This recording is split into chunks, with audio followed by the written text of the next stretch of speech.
You'll have to go to the town itself to figure out the exact details. As I've stated before, many of my projects and programs were legendary. Um, in fact, the very basis of much of science, my icebreakers, my underwater sea laboratories, even my space ship rockets, whatever, my steam engines, my tractor engines, traction engines, a lot of things are legendary and man of legend, or actually I was a child of legend. Really, I was very young back then. Technically, not really. I don't know. Can't really explain it. You're gonna have to figure it out. Russalka. Uh, Russalka, really. Russalka. I don't know why they always say Caesar's lost ironclad. It was a ship that was basically submerged into the ocean. I think at the time people knew I was responsible for Rome, or at least I had been responsible for the roads of Rome and responsible for the uplifting of Rome. Many of my farming techniques, many of my things had uplifted humanity. As far as the bad stuff, no idea. Was not part of that. I mostly just did my projects. Expanding was possible. The fighting and all the lawlessness had no part of. I have no idea. I don't know. But as far as projects and programs, I did that. I love that. I love to set up factories. I love to do things. It was, pushing the limits of what's possible was my one true love. Anyway, Russalka, you can see my A-L-K. I don't know what K is for. But basically, it was a undersea laboratory. I believe there were like 3 or more undersea laboratories of varying size. I built one, and I had another one built, and then I had a bigger one built, which was driven into the mud. I'm not exactly sure how complicated or complex it was on the inside. But it's basically an undersea laboratory where people could mess around with the bins and mess around with decompression, go deeper, come up. It's basically an undersea little spot that would function as pretty much underwater exploring and underwater investigating, and basically pushing the limits of deep sea diving, basically. At the time, I believe 280 feet or whatever was a limit of divers or whatever, and I was trying to push past that limit.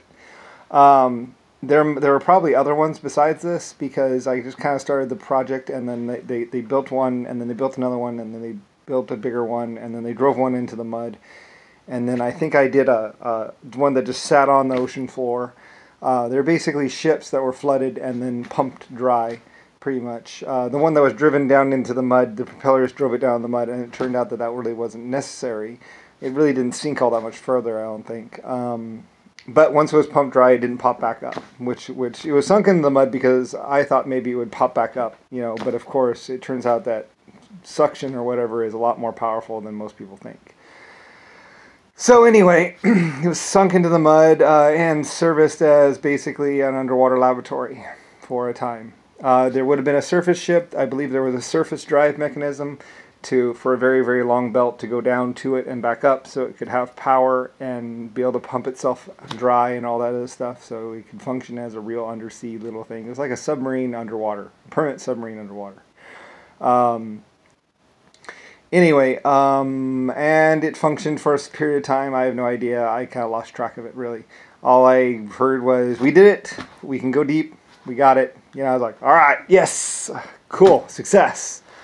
So anyway, you have to go to the town, figure it all out for yourself, go dive it, whatever, I don't care. I just know that was an old installation of mine back when I was rich and powerful, and it might have actually bankrupted me, but I doubt it because I owned half the world at the time. So it was like, and besides, the things that were discovered were things like rebreathers, or the exact mixture of oxygen to whatever other gases to actually be able to go deep. So hugely successful, pushed the limits of what was possible, and nowadays everyone uses basically that technology or technology learned from there.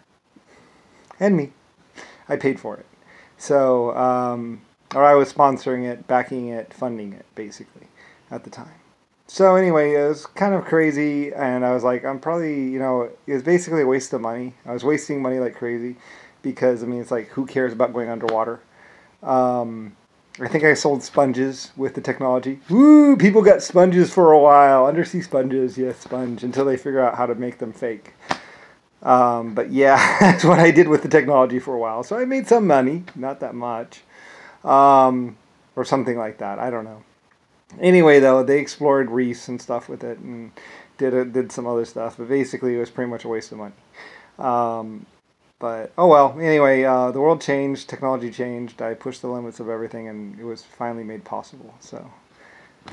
Russalka, in the end, there was a statue built, I was a great man, a great child. Anyway, I love my people, they were very good people, I was really proud, I was like, yes, we did it!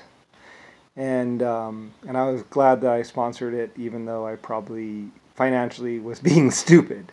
I was hemorrhaging money or hemorrhaging resources in order to do it. And realistically, it was unwise to actually do.